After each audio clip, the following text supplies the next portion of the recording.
if you can hear me okay.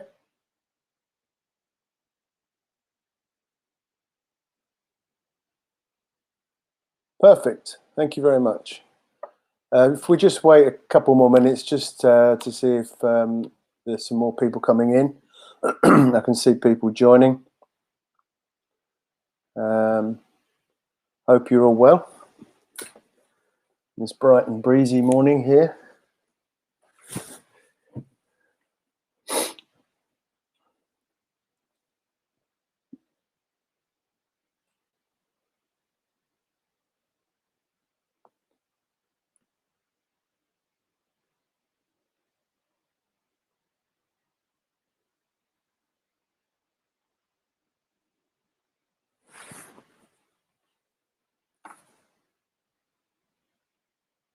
Just give it a little bit more as people are coming in. There are people still joining.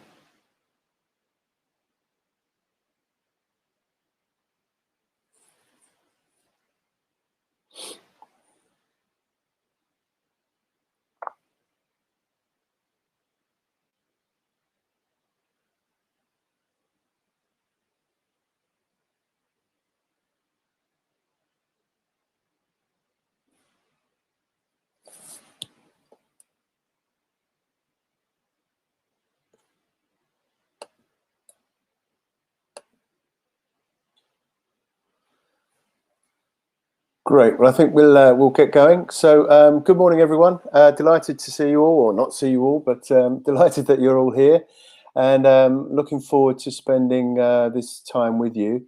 We wanted to talk here about our Boost Your Business program with Microsoft and the proven marketing method that we have been using for Microsoft partners and with Microsoft partners. We've been doing this with more than 1,000 clients for 9-10 years. So I think we have a lot of insight into how businesses succeed and how they work.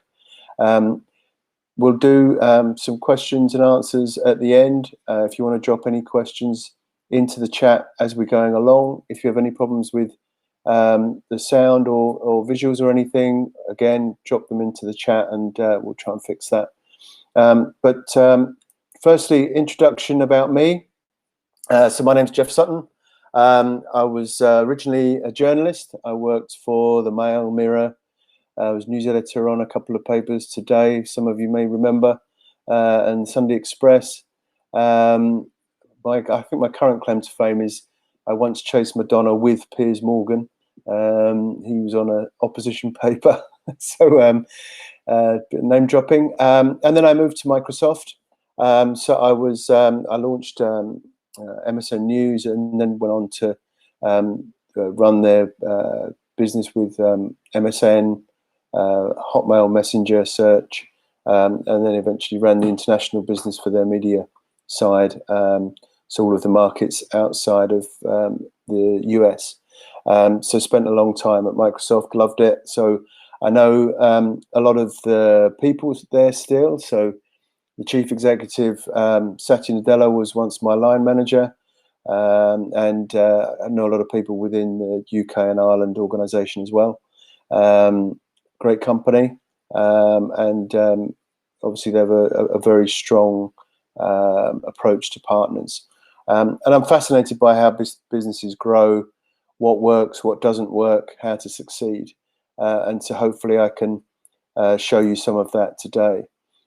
So firstly, what do we do? So Make Marketing Magic is a business that, as I said, been going for about 9-10 years, originated in Amsterdam in the Netherlands, and then largely through working with Microsoft and Microsoft partners expanded through Western Europe, the Nordics, Italy, Spain, Ireland, and then we expanded here into the UK. So I'm running the UK and Ireland businesses. And we're trying to level the playing field. So all the big companies have huge marketing teams, huge marketing budgets, and small and medium businesses who are competing often don't have that expertise, and don't have the ability to get out and bring in those leads that are required to grow a business. And so we offer very effective marketing method, with experts that work directly with your teams and sort of take the pain away from the whole marketing side of the business and hooking it into sales. We'll talk a bit more about that as we go through.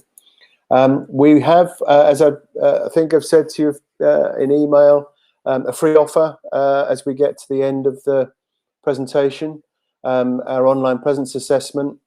So I'll show you some links for how you can sign up to that, and I'll talk about the online presence assessment and the value that it brings. And as I say, it's free, and I can highly recommend you signing up for that. I think it provides a lot of value. Our method, we work through radar marketing, so we'll talk a lot about consistency of messaging, consistency of tone of voice. So we're continually communicating out to potential clients and your client base using content marketing and marketing as a service. It's been tested on 1,000 odd customers, and so we've learned a lot about what works, what doesn't work, and refined what we've been doing throughout that time. So very simple question. It's actually a very difficult one to answer. Why are some companies more successful than others? It's something I'm sure you're endlessly looking at. How do we grow? What is the things that we need to do differently? What do successful companies do differently? How do they do it? Part of the answer is consistency, delivering your marketing materials in a consistent way, on a consistent basis, regularly getting that message out. But one of the things we've done is developed our method around the 7 steps of the buyer's journey, and the 7 steps that you need to be super strong in all the way through to be successful. Let me just run through those 7 steps because I think they're important. Number 1 is your business goals. So never lose sight of your business goals, track them, keep on top of them, go after them, make sure that everyone in the business is aware of the business goals and is clear about what they need to achieve, and just keep pushing week in, week out, every quarter, every year. The target audience, I think, is very important to really understand. So it's one of the things I see with very many companies, particularly companies at an early stage or that are trying to grow, is they try and sort of scattergun. They have a scattergun approach of hitting every potential client, every industry sector, every type of business. And I think it's okay to take in business that comes in that might be different, but I think you need to be very, very clear about who it is you're going after, who that target audience is. And it should be, companies you like working with, companies that you can deliver results for them, companies that obviously help you make money, and often the ones that are outside the target audience end up sort of become more trouble than they're worth, and it becomes very difficult to service them effectively. And so I think it's something that you would need to continually work on. Your value proposition. Your value proposition really needs to be focused on how can you solve that target audience's needs. The buyer persona has their challenges, they have their issues within their business. So how do you solve their problems and fix that? So your value proposition needs to be not sort of inside out, more outside in, looking at how you're fixing things for your clients. What channels do you use? There's no point in spending marketing money and pitching to through channels where your audience isn't there. What we've seen, I think, over the last 12 months is this sort of massive shift to digital. Everyone's working remotely. Working from home is challenging. So digital channels become more important. But if your clients are listening to the radio or if they're reading newspapers, then you need to go there and find out where looking at the information that you need to give them. What type of content? There's so much content that clients do that is basically just me, sort of sell. And I don't think clients are interested in that. They are interested in their own business, what the problems they have, what are the issues that they're addressing, how can they improve and grow their own business. They don't really care if you're doing great or if it's not of interest to them. It's really the content needs to focus on the user needs, that buyer personas needs, and then obviously distribute it through the right channels. I think the sixth step, analyze, is probably the most important. You need to measure everything, track everything, and really deep dive and learn what's working and what's not working. At Microsoft, we talked a lot about best practice. And if someone in Germany did something great, more often than not, that would also work in the UK or Canada or Japan or wherever. Things worked across multiple markets. So we'd analyze and review and see what was working best in one market and then rapidly share that across. But the other thing that was really important was to understand, if you like, worst practice, so things that didn't work. And again, if something worked in Italy, so if something didn't work in Italy, it probably wouldn't work in Spain or in other markets. And so stopping people replicating errors and doing things over again that are not correct and not right and not working, I think is really important. So analyzing regularly, constantly, seeing what works, seeing what doesn't work is really important. And the last step is sales. So sales is really your most valuable commodity. These are the people who are going to bring in your business. These are the ones who are going to help you grow. It's a super important resource that you have, and you don't want them cold calling. You don't want them trying to hit people who have no idea who you are and spending hours and hours doing that. You don't want them spending time in meetings that are irrelevant, internal meetings. You want them really focused on hitting warm leads that are interested in you already. And so linking up marketing with sales and making sure that the activities you do on marketing then flow through into the sales activity becomes really important.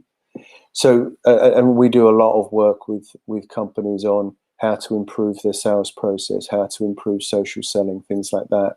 And it's not easy, frankly. It's a hard route, and but it's really important to use that sales resource effectively. So that's our sort of 7-step process. And as I say, we've been using that with many partners. Microsoft, of course, has, I think it's well over 30,000 small and medium business partners in the UK and Ireland. Obviously, they can't sort of micromanage or support all of them directly. They need an army of people. They have an army, but it's not that big an army. So they do a lot with companies such as ours to help provide the programs and the right activities to help their partners grow. So that's where we step in. And one of the things that we've been doing in the last 6 or so months is the online presence assessment across multiple markets with hundreds of Microsoft partners. It's looking at the digital marketing maturity of those companies, looking at their website presence, and we've done, as I say, literally hundreds of them across all those markets. And I've spent a lot of time running through. We do a free consultation after the report is published, and we do a free consultation where we're going through and giving sort of extra guidance and advice on it. The report is we basically scan. There's a number of tools that we use, things like Google Lighthouse, SEMrush, and others. And then there's a human sort of analyst who goes through and evaluates the technical stuff that comes back. We're looking across 6 different key areas, categories within that online presence, your proposition, targeting, website, your content, search, and lead generation.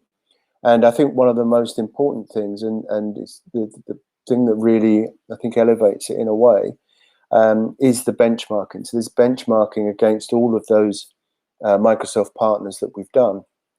So you can see very clearly what is how you're doing against other Microsoft partners, but also potentially your competition. And it provides a lot of value in that way.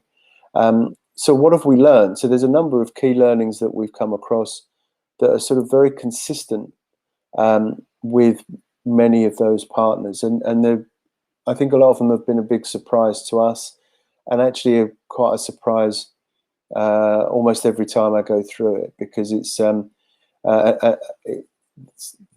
of a bit shocking in some ways, because you sort of expect some of these things to work. So the first one is almost nobody seems to be able to generate leads from their social channels, and it's a harsh sort of reality when we look at the data. Probably like myself, you're spending a lot of time on LinkedIn. Companies are putting a lot of time and effort into their activity around social media, and that it might help in terms of awareness, and that's valuable, but it's not really helping in generating leads. You can go and look at your competitors, see what they're doing on social media. Almost certainly they'll be in the same boat as you. It's something we're continually looking at, like how can you improve? And there are things you can do to improve what happens within social channels, but our learnings across the board is that people are struggling to generate leads from LinkedIn and from social. Second one is that most websites are really just still static business cards. It's a bit like a Yellow Pages. So they're sitting there, the content is not updated, what's on there isn't new, often isn't relevant. It's really for people who know your company to go and get the phone number or find out the location. There's very little in terms of generating conversion, and it really is just like a Yellow Pages for things. And some companies are happy with that; they're quite cool with that. But a lot of businesses are spending a lot of time and effort improving their websites, continually updating them in terms of the sort of technical side of it, and trying to make it look nice and look better. But in terms of, does it generate activity for your company? Does it drive revenue and profit? Not so much. And so I think that's something that is really worth thinking about. This was one that, again, I'm endlessly sort of shocked about. So the technical side of search engine optimization is generally great. So we see marks, I think the benchmark is around 80, and we'll see companies at 90, almost 100 for the technical side of SEO. And obviously people are spending a lot of money with agencies, often SEO agencies, to improve that. And so the tech side, great, no problem. But then when you look at the keywords and the keyword combinations that are in their top 5, almost invariably they're not relevant. There's one of two things. They're either just the company name, and so therefore again it's that sort of Yellow Pages thing where people are looking up the name of the company and then just using Google to navigate to it. But also they're not looking. The other ones is that they're just literally not relevant. So if someone's looking for a particular product or a particular service, or they have a particular problem, they're not being, those keywords don't reflect that. And so there are things that can be done there clearly to improve, but it's a big area of struggle for a lot of companies.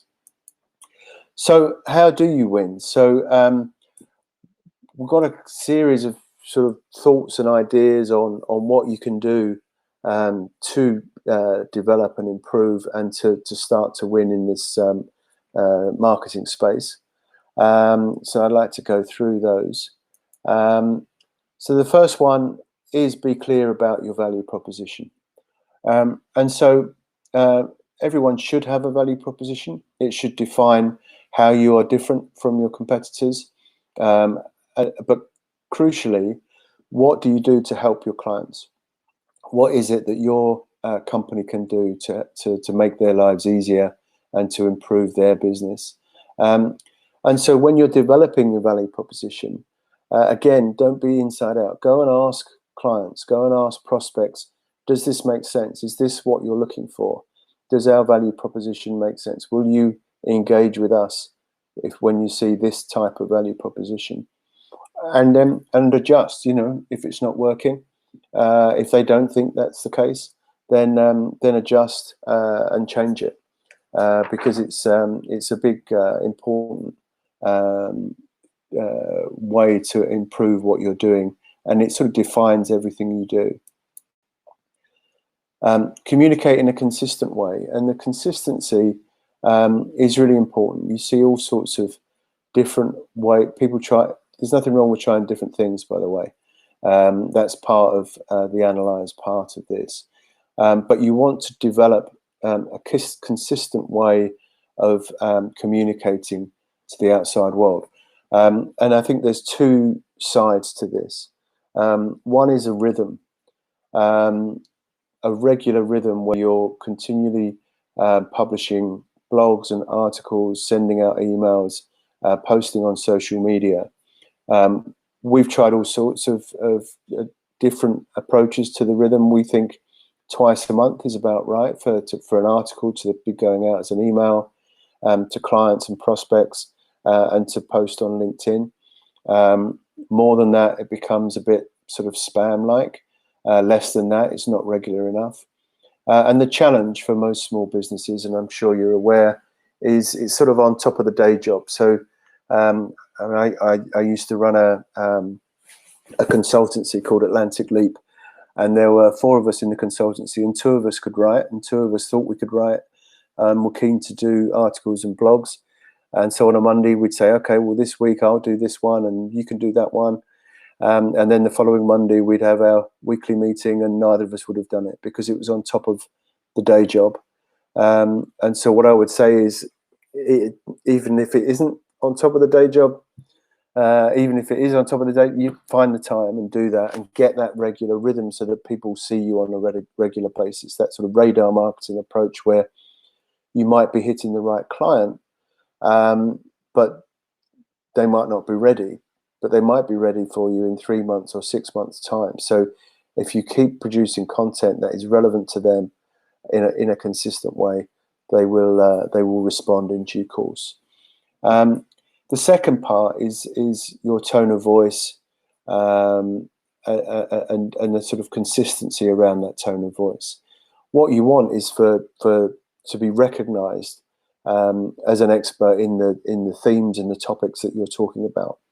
And so over time, again, if you keep that consistent tone of voice, consistent way of communicating, you will be seen as an expert. And I know Michael Gove said the world is fed up with experts. I think that's not the case. If you're looking to buy products, particularly in the technology space, everyone does their research. Everyone works hard at understanding what's out there and what they need. And so they will respond to that expertise and knowledge. And so be consistent in that tone of voice.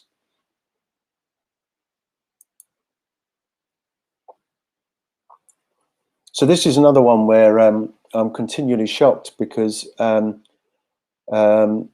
companies are really low generally on loading speed of their website. And I think what happens is they don't realize if you're looking at your website at home or in the office, then very quickly most of it will be cached on your machine and you'll think it's fast.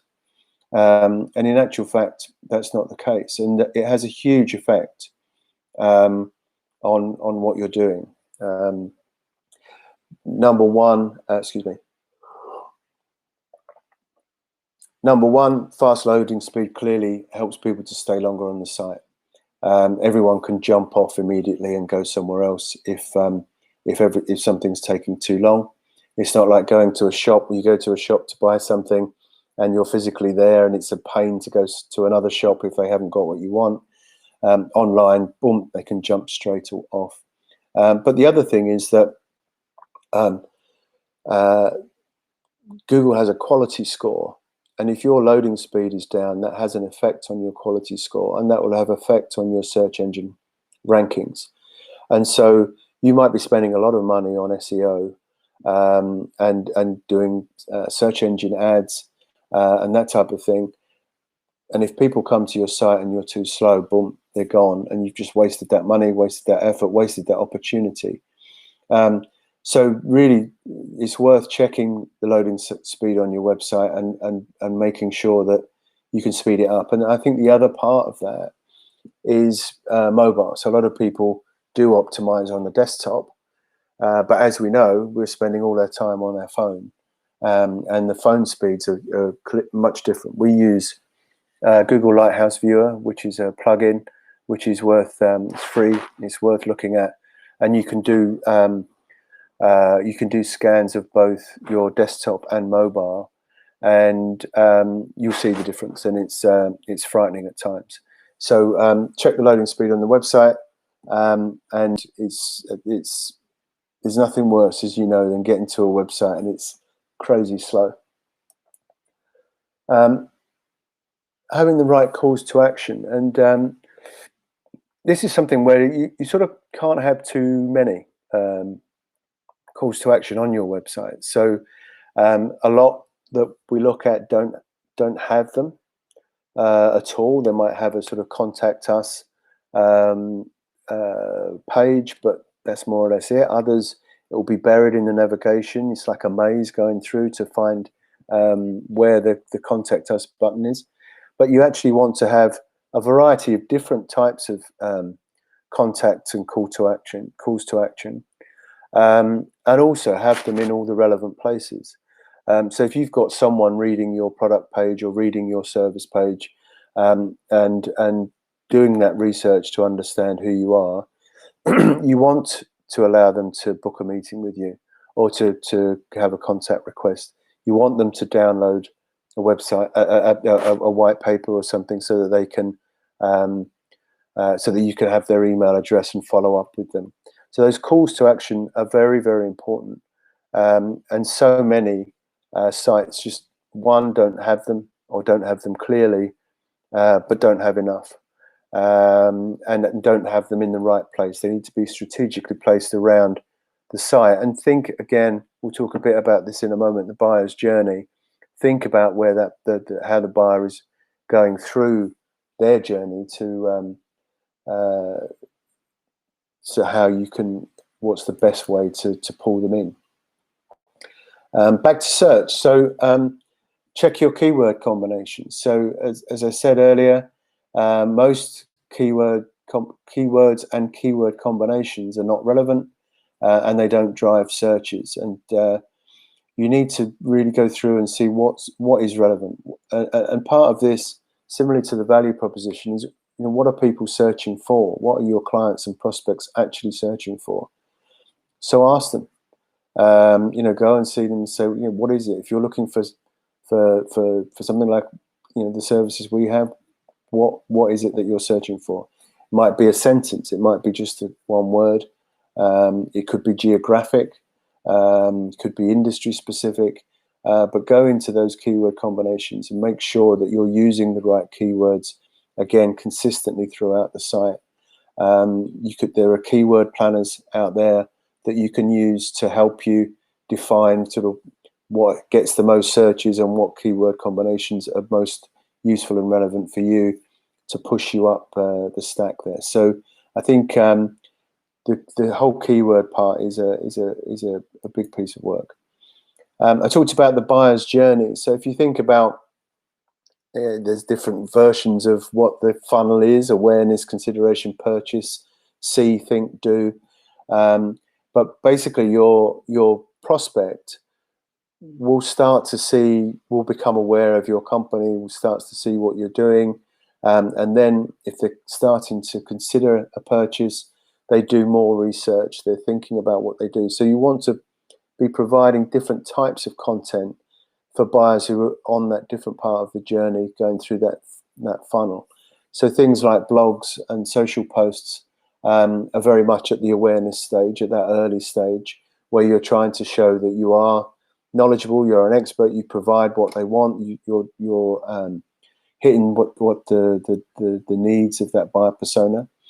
And then something like a white paper is valuable in two ways. One, when they download it, you'll get their contact details, but also it means that they're going to read in more detail and in more depth what you do, what you provide.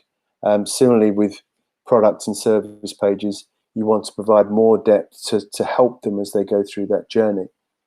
And as I said before, when you're doing that, you want those calls to action to enable them to connect with you, so you can have that engagement and conversation. I think the overall message I would give throughout all of this is about consistency.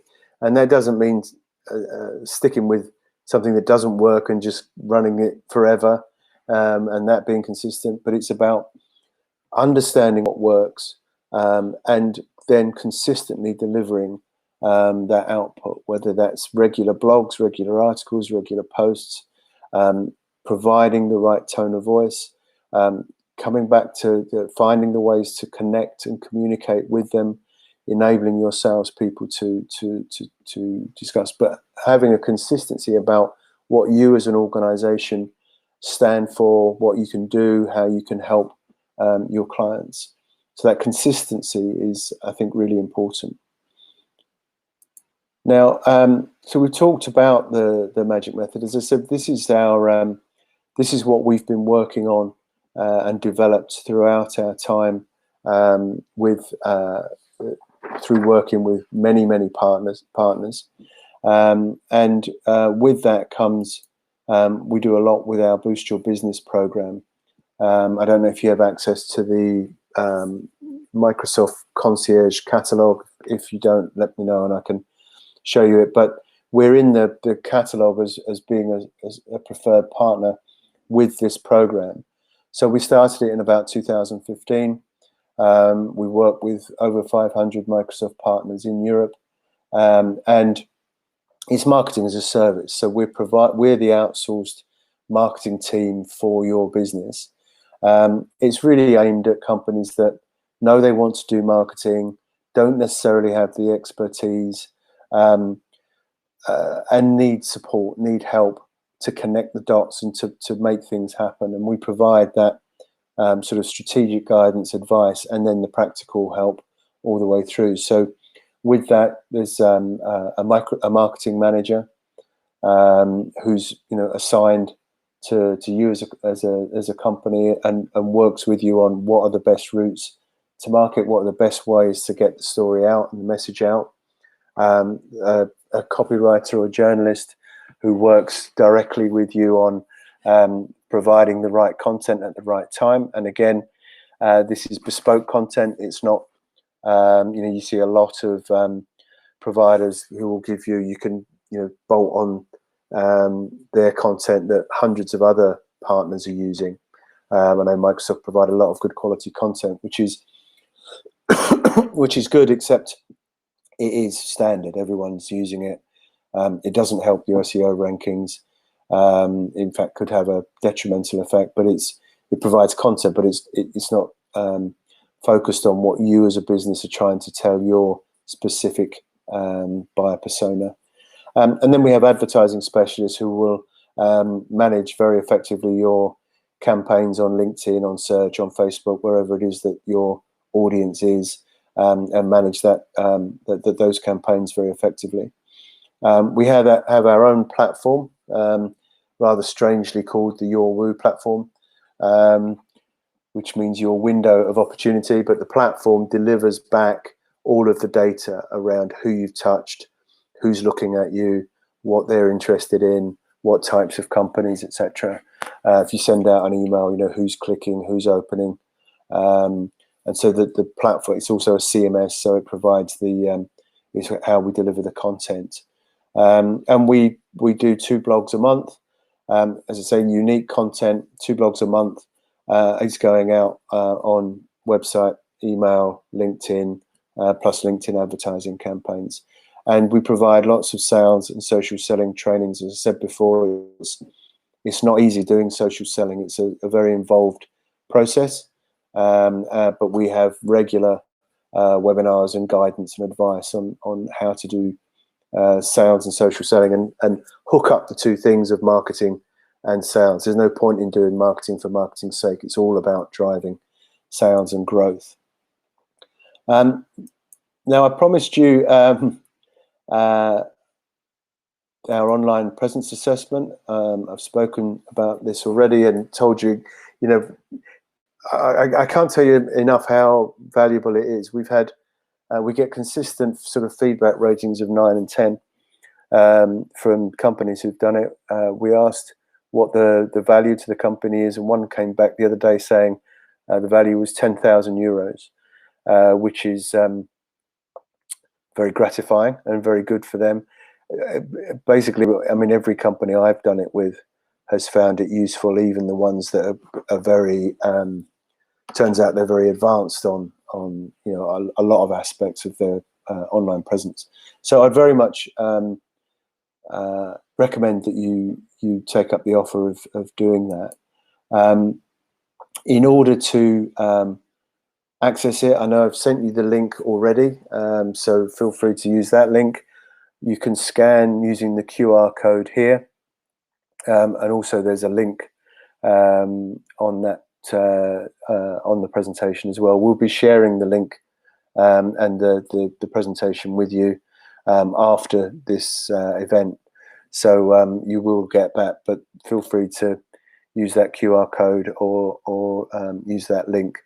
There should be a button at the top that I've set up, but it doesn't seem to be working, so it's disappeared along the way, so apologies for that.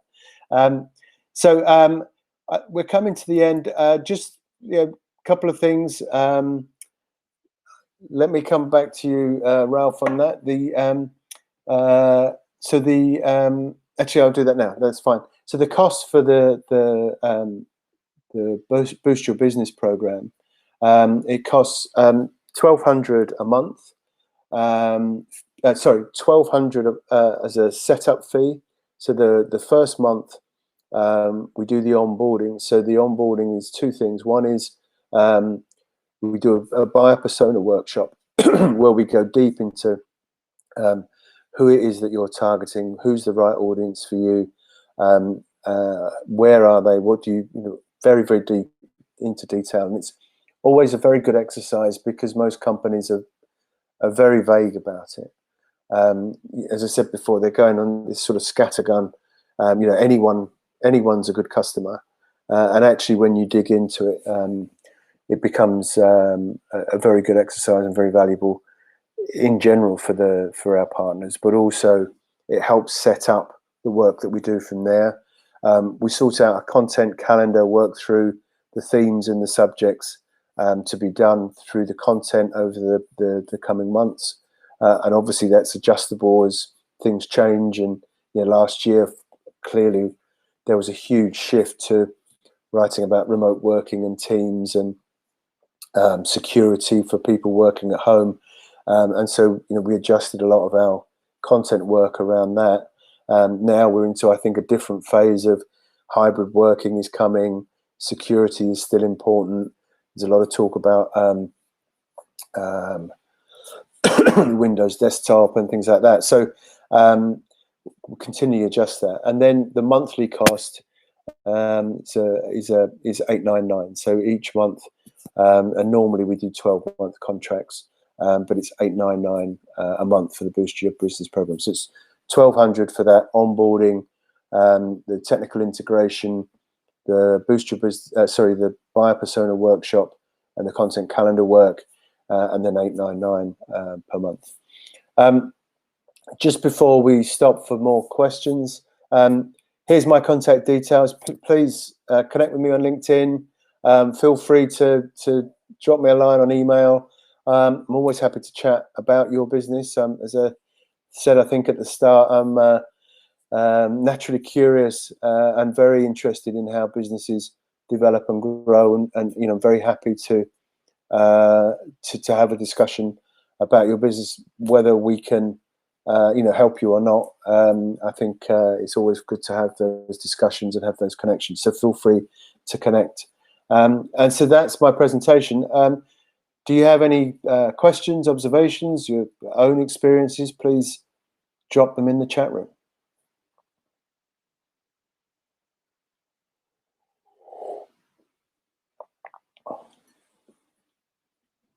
And don't be shy.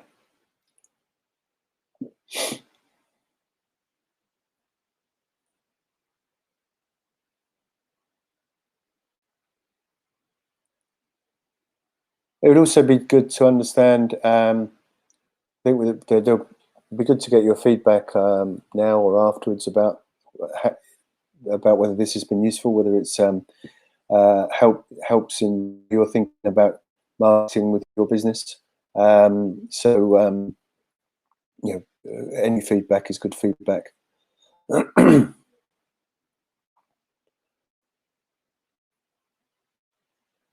Great, thank you.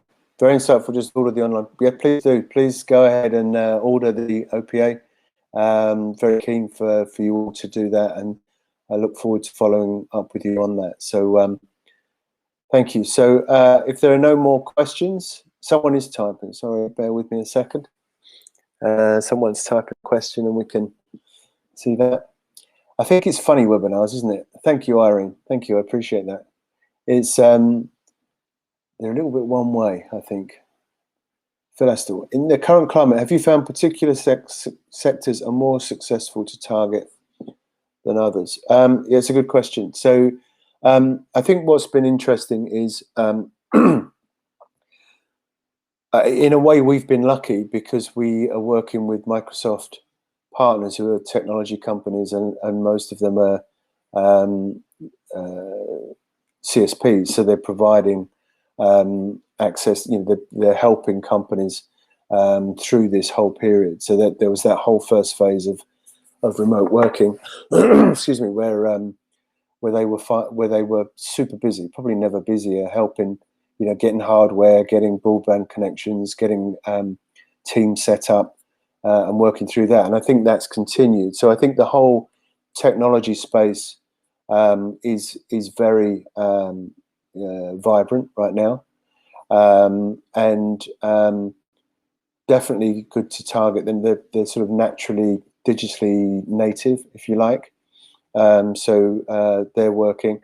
I think the e-commerce side of things is another area.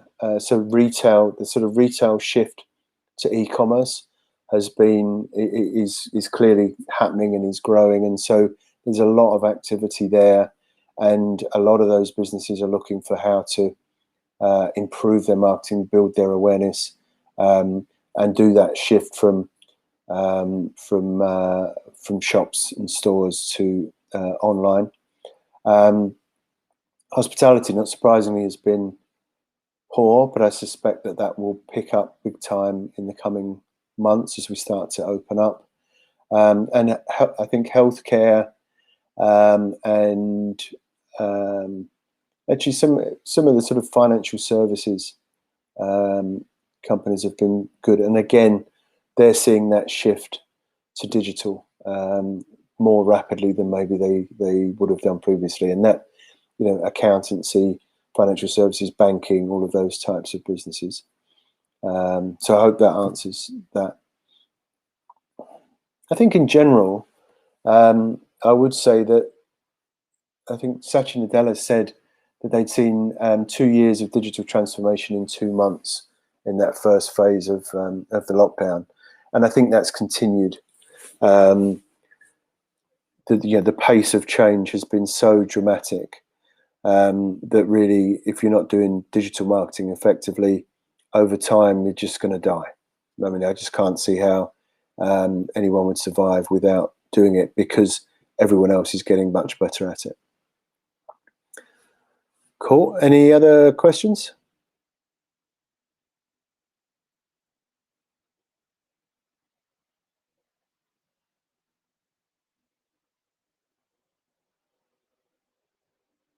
Super. Well, thank you very much for your time. I really appreciate you joining me this morning. As I said, connect with me whenever you would like to do so. Please sign up for the OPA, because it's not just because it's our product. It's super valuable, and it really helps businesses, and it's free, which is always nice. And I look forward to speaking to you again, and see you all soon. Thank you very much. Goodbye.